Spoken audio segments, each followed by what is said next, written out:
Ito ang GMA Regional TV News. Patay ang magkapatid na sakay ng isang motorsiklo matapos silang sumalpok sa isang wing van na truck po sa Santiago, Ilocos Sur. Ayon sa pulisya, paliko ang motorsiklo at nasa kabilang lane na nang magkasalpukan nito ang kasalubong na truck. Sa lakas po ng impact, wasak ang gilid ng truck at nayupi ang motor. Nasawi sa mga tinamong sugat ang magkapatid na rider at angkas niya. Ligtas naman ang mga sakay ng truck. Wala pa silang pahayag, pati ang pamilya ng nasawing magkapatid. Patay ang isang lalaki sa Dagupan, Pangasinan matapos barilin. Pinsan niya ang suspect sa krimen. Kwento po ng kapatid ng 35 anyos na biktima, pumunta sa bahay ng kanilang pinsan ang kapatid para makipagkwentuhan. Matapos ang halos isang oras, nakarinig na lamang daw sila ng putok ng baril. Tumulong pa raw ang kanilang pinsan na ilabas ng bahay ang biktima bago siya tumakas. Hawak na ngayon ng pulisya ang suspect. Wala siyang pahayag. Inaalam pa ang motibo sa pamamaril.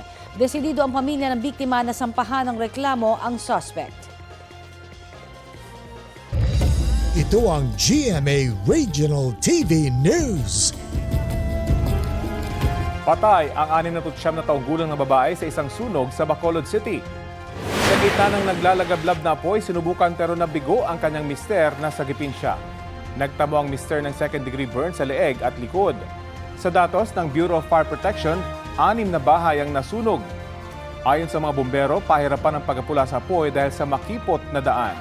Nag-overheat na power bank ang tinitinang sanhi ng apoy. Ito ang GMA Regional TV News. Natagpo ang patay at nakabaon sa lupa ang isang babaeng senior citizen sa Bocod, Benguet. Sa salaysay ng isang saksi sa pulisya, nakita niya raw na may ibinabaon sa lupa ang anak ng biktima sa barangay Daklan. Pinapunta raw ng saksi ang kanyang anak para tingnan yun at doon nakita ang bangkay ng 74 anyos na biktima. May mga nakita ring bakas ng dugo sa bahay ng senior citizen.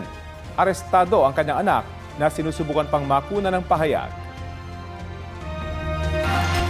Arestado naman ang 2 lalaki magkapatid na sangkot umano sa pagbebenta ng iligal na droga sa Haro, Iloilo City.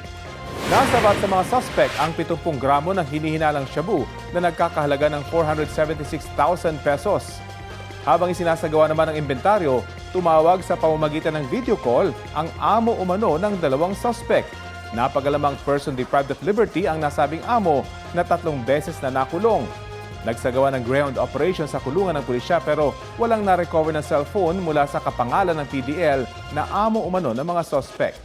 Mariin din daw niyang itinanggi ang pakikipagtransaksyon sa mga suspect. Walang pahayag ang mga naarestong suspect na mahaharap sa kaukulang reklamo. Patuloy naman ang investigasyon tungkol sa tumawag na amo umano ng 2 suspect.